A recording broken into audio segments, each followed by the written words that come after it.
দাদা একেবারে পদ্মা আসনে বাংলা, দুদিন কাটতে না কাটতেই শুভেন্দু অধিকারীর পিএ চন্দ্রদা একেবারে গুলিতে ঝাঁঝালো হয়ে তার মৃত্যু।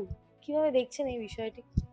ঘটনা হচ্ছে যে আমরা ক্ষমতায় এসে যখন দেখলাম দুপুর 12টার পরই লোকজন মাথায় গেরুয়ার টিক্কি পরে রাস্তায় বেরিয়ে পড়েছে মারপিট করতে, যাদের আমরা খুঁজে পাইনি কোনোদিন।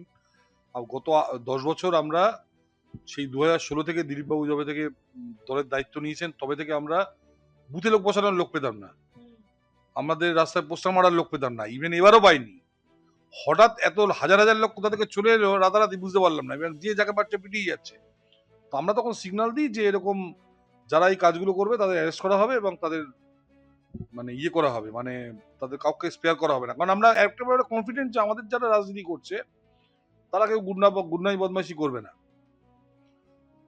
এখন এটা হয়তো হজম হয়নি এই যে বাকি যে দলগুলি আছে, বিশেষ করে এই তৃণমূল কংগ্রেস এবং কমিউনিস্ট পার্টি, এদের হয়তো হজম হয়নি যে আমরা এই 49 বছর এই রাজনীতি চালালাম, হচ্ছে আজকের দিনে আপনারা এই রাজনীতি শেষ করে দেবেন, বেঙ্গলে এই মারপিটের রাজনীতি চলবে না। তো তাদের এটা হজম হয়নি। তো এবার আমাদের লোককে তো খেপাতে হবে। দেখুন আমাদেরও তো ধৈর্যের একটা সীমা আছে, আমরা আমাদের লোকেরা অত্যাচারিত 15 বছর ধরে। গত 21-এর পর আপনি দেখেছেন কিভাবে অত্যাচার করেছে, কতগুলো লোককে খুন করেছে। তো এবার এই যাতে মানে এটা ভেঙে যায়, ধৈর্যের বাঁধ ভেঙে যায়, সেই জন্য এই জিনিসটা করা। আমি বলছি কেন্দ্রীয় যে এজেন্সিগুলো এখন কাজ করছে বা রাজ্যের পুলিশের উপর আমার ভরসা নেই। কেন্দ্রীয় এজেন্সি যারা কাজ করছে এটসেট্রা, খুব তাড়াতাড়ি শিগগিরই এদের ধরা উচিত। কিন্তু ধরতে পারবে নাকি আমি জানি না, ওখানে তো কাঁটাতারের বেড়া নেই। এরা যদি গতকাল রাত্রেই বাইক ধরে পালিয়ে গিয়ে সাঁতার কেটে বাংলাদেশ ঢুকে যায়, আপনি কাউকে ধরতে পারবেন না। কিন্তু খুব ডেঞ্জারাস জায়গা, এবং আমি বলছি বেঙ্গল কিন্তু আমরা ভেবেছিলাম শান্ত হয়ে যাবে, এখানে খেলা খুব ডিফিকাল্ট, এখানে কিন্তু সব ইন্টারন্যাশনাল মাফিয়ারা সব বসে আছে। কালকে রাতে যে চিত্র আমরা মধ্যমগ্রামে দেখতে পেয়েছিলাম, সেখানে এক বিজেপি কর্মীরা বলছিলেন রক্তের বদলা রক্ত। খেপে গেলে তো বলবেই, কিন্তু এরা মারপিট করার লোক না। আপনি গত 15 বছর কোনোদিন দেখেছেন আমরা রাস্তা অবরোধ করেছি? আমরা গত 15 বছর কোনোদিন দেখেছেন আমরা রেল অবরোধ করেছি?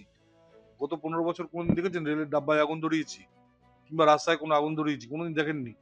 আমাদের লোকজন ওরা অত্যন্ত ভদ্র, তারা কি করে মানুষের সঙ্গে মিট করেছি আমরা, আমরা মানুষের কাছে গেছি, কথা বলেছি, আমরা হোয়াটসঅ্যাপে গেছি, ফেসবুকে গেছি, আপনাদের ইউটিউব চ্যানেলের সাহায্য নিয়েছি। হ্যাঁ, বিভিন্নভাবে আমরা মানুষের সঙ্গে যোগাযোগ করেছি, সারা পৃথিবীতে যারা আছে তাদের সঙ্গে ফোনে কথা বলেছি। তারা সারা পৃথিবীর বাঙালি এবার 92% লোক ভোট দিতে এসছে শুধুমাত্র জনসংযোগ।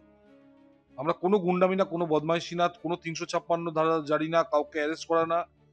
একদম কিছু লোককে তো অ্যারেস্ট করতেই হবে, এত বড় বড় চোর গুন্ডা বদমাইশ আছে, তারা অ্যারেস্ট করবো না?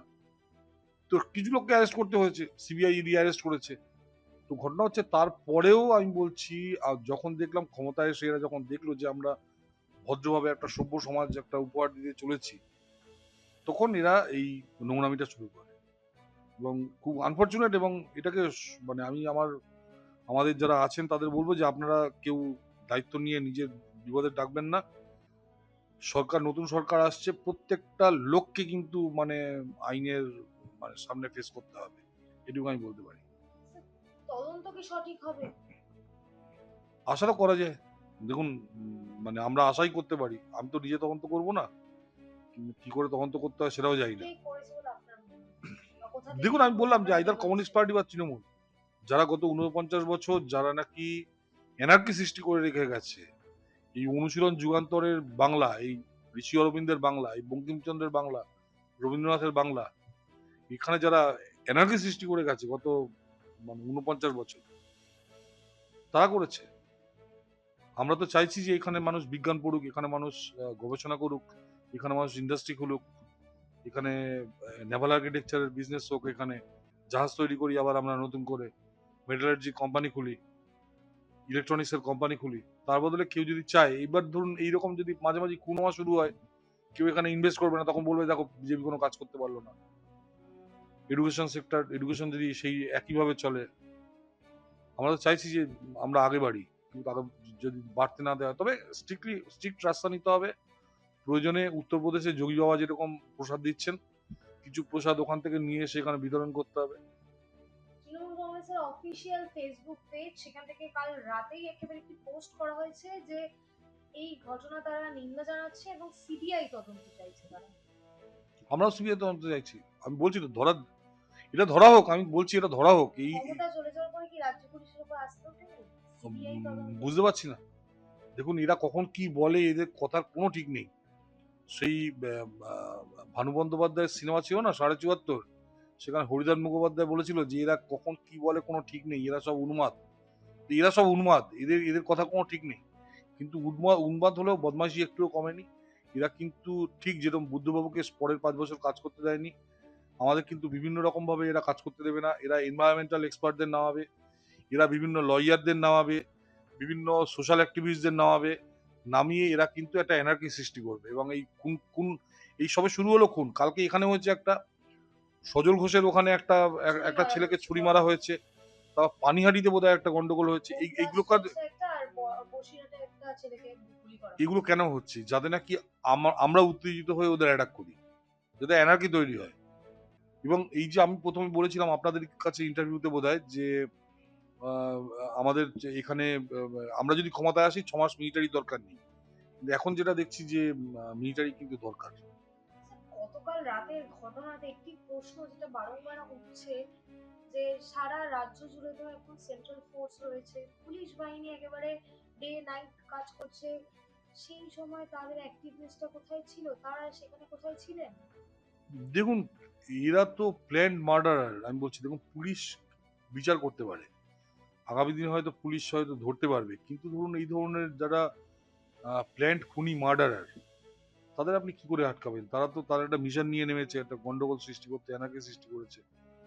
আপনি ধরুন আজকে কাশ্মীরের উগ্রপন্থী যারা আছে, তাদেরকে আপনি মিলিটারি দিয়ে আটকাতে পারছেন না। এরাও সেরকম, এরাও একটা মিশন নিয়ে নেমেছে একটা জায়গাকে ডিস্টেবিলাইজ করার জন্য। আপনি দেখুন না, বাংলাদেশের সংসদে ওরা বলছে যে মমতা ব্যানার্জি জিতুক। মমতা ব্যানার্জি জিতলে আপনাদের অসুবিধা কি? এখানে এদের পাঠাবে, জিহাদিদের পাঠাবে।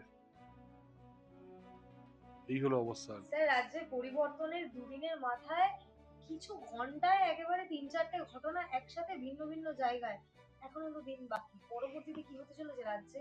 দেখুন যদি এই ইয়ের মধ্যে, যদি আপনার এখানে এরা ক্ষমতায় আসছে, আপনি এখানে ৩-৪টে মার্ডার বা অ্যাটেম্পটেড টু মার্ডার দেখছেন, তো এখানে আপনি ৩-৪০০ খুন বা অ্যাটেম্প টু মার্ডার দেখতে পাচ্ছেন।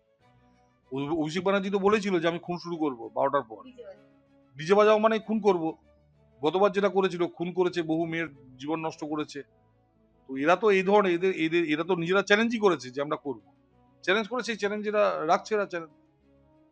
এবার আমাদের প্রশাসনকে, পুলিশকে বা দরকার হলে সেন্ট্রালের হেল্প নিতে হবে, নিয়ে আমাদের এই জিনিসগুলো, কারণ এটা চ্যালেঞ্জ। এই যে স্টেবিলাইজ করা, এটা একটা চ্যালেঞ্জ। এই যে গত ৪৯ বছরে একটা আনস্টেবল করে দিয়েছে একটা সমাজকে, এটাকে স্টেবিলাইজ করা, আমাদের শিক্ষায় স্টেবিলাইজ করতে হবে, স্বাস্থ্য ব্যবস্থা স্টেবিলাইজ করতে হবে, এখানকার বিজনেসের পরিবেশ আমাদের স্টেবিলাইজ করতে হবে, এখানকার ইকোনমি, এখানকার ইন্ডাস্ট্রি, এখানকার সবকিছু, এখানে এগ্রিকালচারাল সিস্টেম, এখানকার রিসার্চ অ্যান্ড ডেভেলপমেন্ট, পুরো জিনিসটাকে স্টেবিলাইজ করতে হবে। এটা শুধু একটা দুটো জায়গায় না।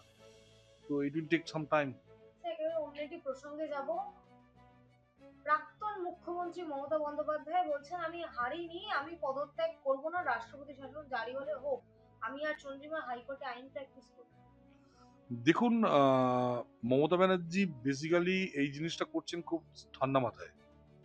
উনি এই ধরনের একটা জিনিস বাজারে ছেড়ে দিচ্ছেন, এরপর আপনি দেখবেন কোনো একজন ডিপ স্টেট এজেন্ট এর উপর খবর বানিয়ে ওয়াশিংটন পোস্টে ছাড়বে। নিউ ইয়র্ক পোস্ট করবে কি, পোস্টকে রেফার করে তারা ছাড়বে।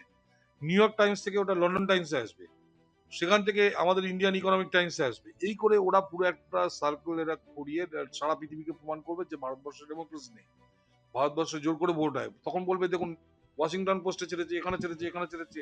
আর ওয়াশিংটন পোস্টে যখন করবে তখন দেখবেন জাগো বাংলা বা এই সময় তার রেফারেন্স দেবে। ফলে শুরু হলো জাগো বাংলা বা এখান থেকে, সেখান থেকে ওয়াশিংটন পোস্ট, সেখান থেকে ঘুরতে ঘুরতে আবার জাগো বাংলা। এই করে এরা সারা পৃথিবীতে প্রমাণ করার চেষ্টা করবে যে ভারতবর্ষে ডেমোক্রেসি নেই। অন্যান্য যে ইন্ডেক্স আছে সেই ইন্ডেক্স গুলো কমা শুরু করবে, ফাইন্যান্সিয়াল আমাদের যে ক্রেডিট রেটিং আছে সেগুলো কমবে, ভারতবর্ষের বিজনেসের অবস্থা খারাপ হবে। তো এটা হলো তার উদ্দেশ্য, সেই উদ্দেশ্যে করা আর কি। স্যার, শেষ একটাই প্রশ্ন করব। মমতা বন্দ্যোপাধ্যায় রিজাইন দিক না দিক, অ্যাডভোকেট জেনারেল কিশোর দত্ত কিন্তু রিজাইন দিয়ে দিয়েছেন। বিচার ব্যবস্থায় পরিবর্তন হয়ে গেল, মমতা বন্দ্যোপাধ্যায়ের পরিবর্তন হয়ে গেল। আমি বলছি তো মানে উনি এক সময় জ্যোতিবাবু সম্বন্ধে বলেছিলেন 1999-এ যে এরা দেহত্যাগ না করলে পদত্যাগ করে না। আমার ওনার সেই মন্তব্যটাই মনে পড়ছে। আমি ওনার সম্বন্ধে কিছু বলবো না, কিন্তু উনি এক সময় জ্যোতিবাবু সম্বন্ধে বলেছিলেন যে এরা দেহত্যাগ না করলে পদত্যাগ করে না। অ্যাডভোকেট জেনারেল পদত্যাগটা কিভাবে দেখছেন? সে করতে বাধ্য। ওর তো মাথা ঠিক আছে, এর তো মাথা ঠিক নেই, কিংবা এ ইন্টেনশনালি করছে। ও জানে ইন্টেনশনালি করে লাভ নেই, কালকে আমি ঝাড় খেয়ে যাবো। অনেকেই পদত্যাগ করেছে। ওই আমাদের ওই তৃণমূলের উলঙ্গ নাম কবির দাম যে করা নেতা তারা এখন বিজেপিতে ছুড়ে কথা বলছে। আমাদের যে উলঙ্গ কবি ছিলেন না, উলঙ্গ কবি, ওই উলঙ্গ রাজা লিখেছিলেন, তার দুই জামাই তারা পদত্যাগ করেছেন। নীরেন্দ্রনাথ চক্রবর্তীর কবিতা উলঙ্গ রাজা সারা বাংলার মানুষ পড়েছে, শুধু দুটো লোক পড়েনি, এবং তাদের স্ত্রীরা পড়েনি। সে দুটো লোক হলো অভিরূপ সরকার, আরেকজন হচ্ছেন আলাপন বন্দ্যোপাধ্যায়। এরা হলো ওই নীরেন্দ্রনাথ চক্রবর্তীর জামাই। আর পড়েনি নীরেন্দ্রনাথ চক্রবর্তীর মেয়ে, যিনি নাকি নির্লজ্জভাবে একের পর এক বিভিন্ন ইউনিভার্সিটিতে ভাইস চ্যান্সেলর হয়ে ঘুরে বেড়াচ্ছেন আর ইউনিভার্সিটিকে ডুবাচ্ছেন।